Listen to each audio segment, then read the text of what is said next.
now we discuss about force vortex. So force vortex basically when a water or any liquid container, cylindrical container rotates along with the velocity of the water or any fluid coming out tangentially. Due to these two effects, what happens? You will get a rotational motion of the water. Due to that, you will get one vortex, which is called force vortex. Why it is called force vortex? Because we are giving an external force to rotate the cylinder that contains the liquid or the water. So here also the same procedure we have to follow. Due to the force vortex, what happens? You will get a vortex like this. So this is your center line. This portion is your height. This portion is your height. This is your height. And this portion, the initial portion from where you get the vortex, it is the radius. Small r you can see. This is the radius. And in the force vortex, what happened? Your cylinder is also rotate by using some external force. For that purpose, we require radius, height, that is your x-axis, y-axis, this is horizontal, this is vertical, and cylinder speed, that is in RPM.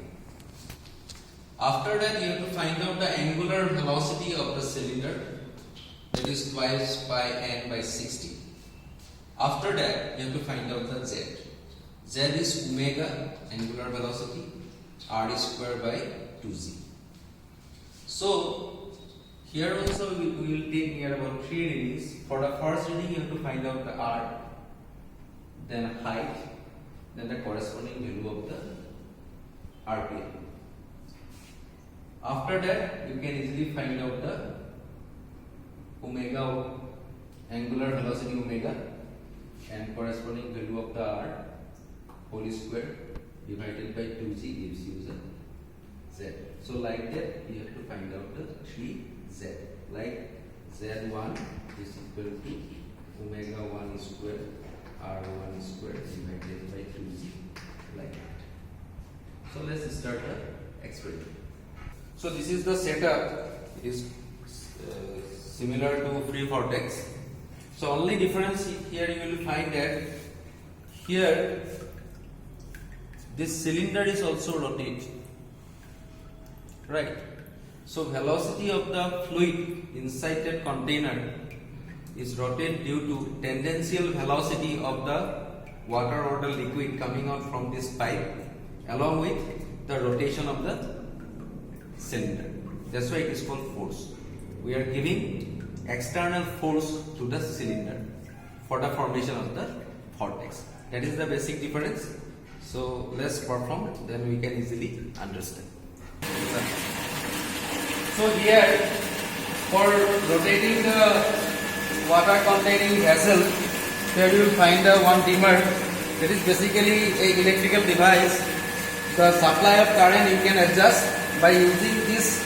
You can adjust the rotation of this particular vessel. Okay. So if you observe here, your vessel is also rotating, right? And water is also coming out tangentially.